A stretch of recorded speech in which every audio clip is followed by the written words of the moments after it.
J'ai commencé à Maïdougouri. Sur le plan spirituel, certainement. Sur le plan spirituel et même écouter les gens, parce que c'est important.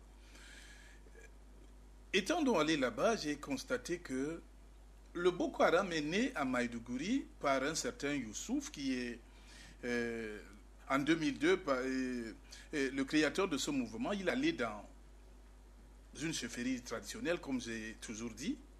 Il a pris une fillette de 2 ans qu'il a détruite sexuellement. Et puis ils ont fait des rites. Et après, ils ont coulé un poteau. Ils ont fait tuer cet enfant d'une manière barbare, comme ça. Donc, leur action, c'est pas comme ils sont en train de faire là maintenant. C'était de poser les bombes. Voilà la naissance du Boko Haram. Poser les bombes, tuer les hommes. En fait, donc, ce mouvement a commencé à tuer les hommes à Maïdougouri, à tuer les hommes dans le Nigeria. Et l'armée du Nigeria a fait quelque chose de formidable. Ils ont réussi à tuer cet homme.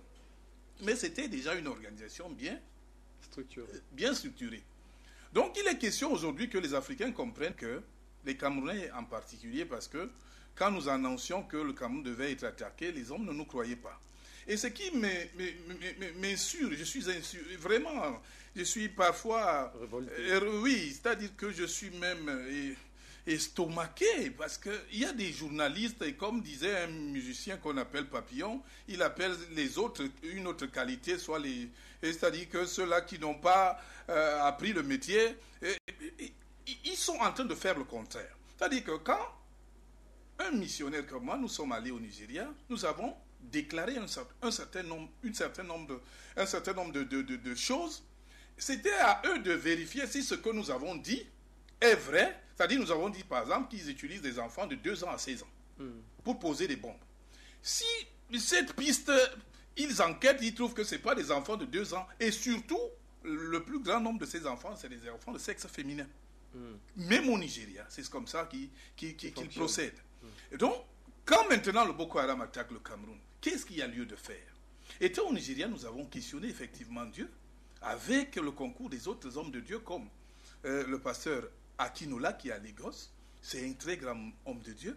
Donc, le Seigneur nous instruit de faire un certain nombre de choses qui sont tout simples. Et étant encore récemment à Yaoundé dans une radio, j'étais offusqué de constater que les journalistes qui ne sont pas professionnels disent que non, le pasteur Pondi veut l'autorisation du président de la République pour organiser les prières. Il ne s'agit pas de ça.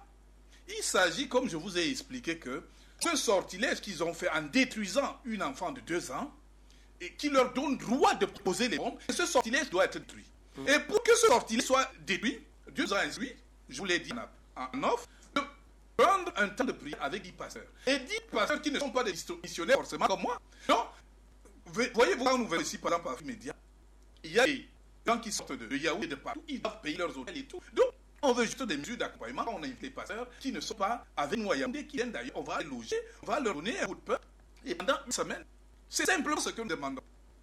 Et ça veut dire, vous êtes en train de dire que vous avez, après enquête, demandé des mesures d'accompagnement. On fait un dossier aujourd'hui, notre dossier est à l'administration territoriale, et puis effectivement, nous sommes en train une semaine de travail. Une semaine de travail. À l'issue de laquelle vous êtes certain que le Boko Haram serait détruit. Notre Dieu, malgré que certains, effectivement, c'est encore un autre volet, parce que quand nous venons en Afrique Média, ce n'est pas de dénigrer. Et voit des gens s'appuyer sur des versets bibliques, et c'est eux qui sont encore les premiers à dénoncer que peut-être ce n'est pas la parole de Dieu. Non, c'est pas comme ça. Et ils viennent en Afrique Média. Nous sommes Afrique Média pour éclairer la lanterne de plusieurs. Nous ne sommes pas pour dire, nous ne sommes pas sûrs que les blancs même, vous savez, à l'ancien après Jésus-Christ, un empereur a décidé de détruire la Bible. Ça, vous ne savez pas, nous avons appris ça en théologie. Peut-être beaucoup ne savent pas. Ils pensent qu'étant pasteur, ils vont dire l'africanité. L'africanité ne veut pas dire, M. Alain Chediena, qu'on rejette le Dieu créé. Le Dieu est créé, je vous ai tout dit, il n'est pas blanc, il n'est pas noir.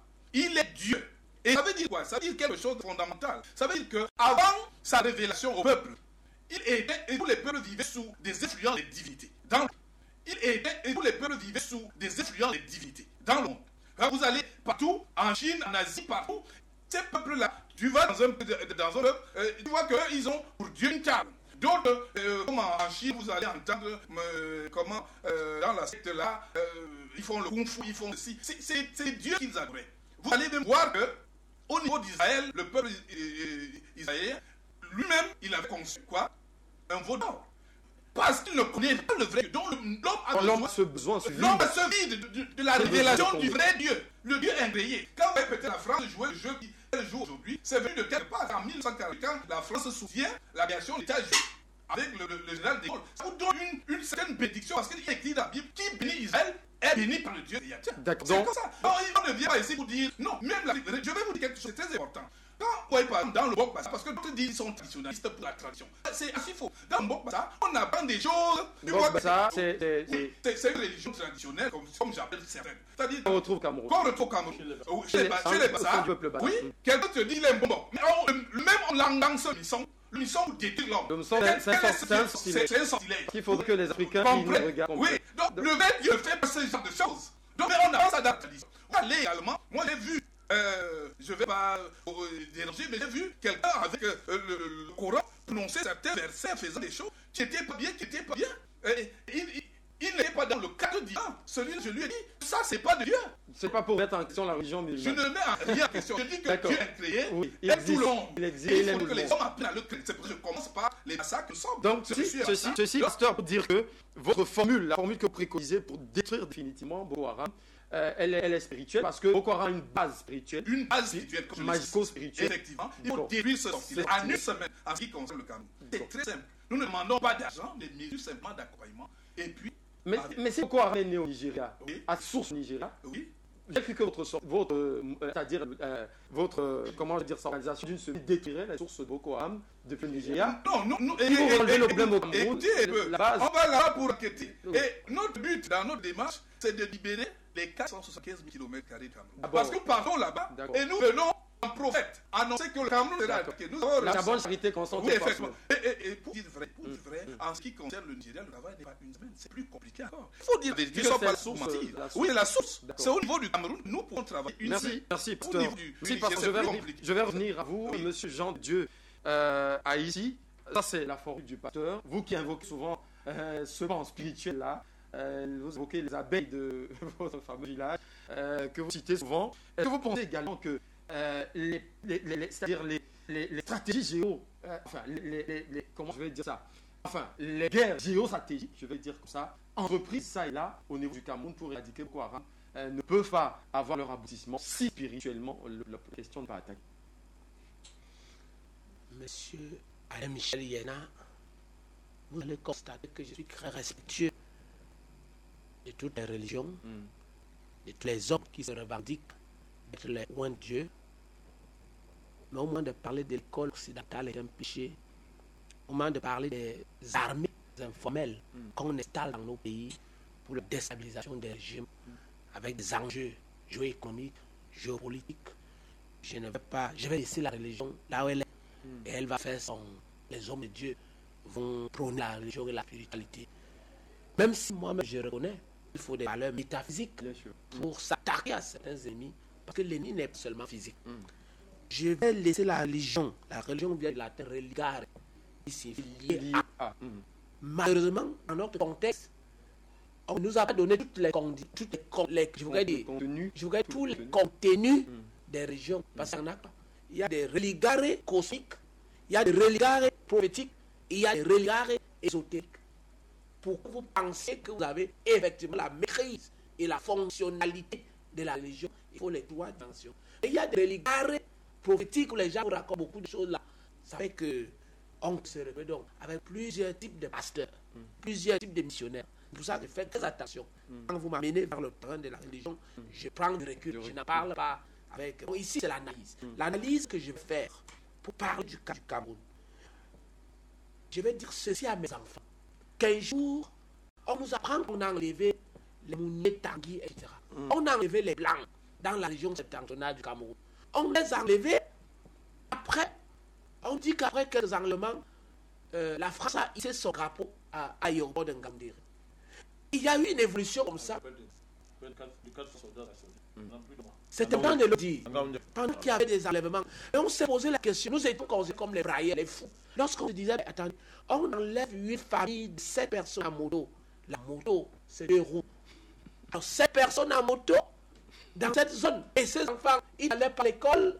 On s'est posé toutes ces questions. On a vu des institutionnels de nos pays, de mon pays. Certains portaient des gilets pare-balles. pour aller libérer les otages. On a porté les sacs d'argent. Jusqu'au jour, c'est pour ça qu'à l'introduction, je vous ai dit que le chef d'État du Cameroun, il s'appelle Paul Biya. Il a dit il faut libérer la missionnaire, une missionnaire. On nous a dit qu'on a enlevé une missionnaire qui est dans une case.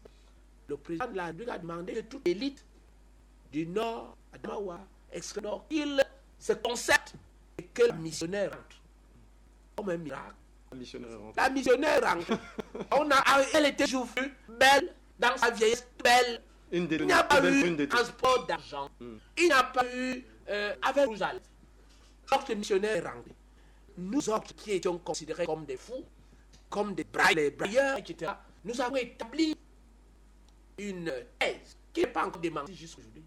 C'est que les forces exogènes sont en train de concubinage incestueux avec les forces endogènes, avec pour objectif fondamental la déstabilisation du pays et les objectifs opérationnels spécifiques, prendre le pouvoir de Yaoundé, etc., s'approprier les richesses du sol et du sous-sol du Cameroun. C'est l'image que nous avons jusque-là. Ce n'est pas encore démenti.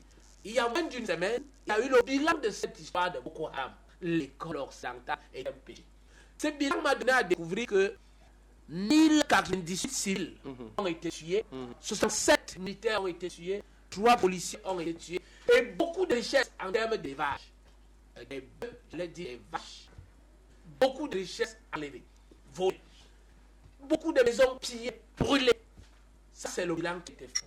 À l'issue de ce bilan, par des indiscrétions et la recherche journalistique que nous avons faite, nous avons découvert que le Cameroun entrait en bon concubinage cette fois-là avec le Nigeria.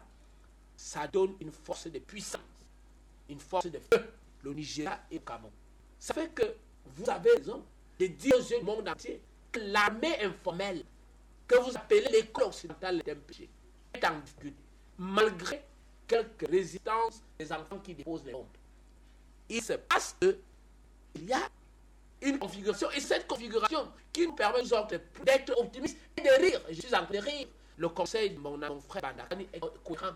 Nous rions parce que nous avons proposé ce qu'on appelle le panafricanisme, avec un objectif de créer les États-Unis d'Afrique centrale, le Cameroun, le Nigeria, le Tchad.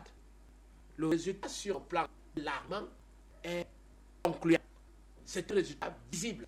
Et donc, s'il fallait sortir définitivement de ce sujet, notez que la solution à ce moment, oui, a pris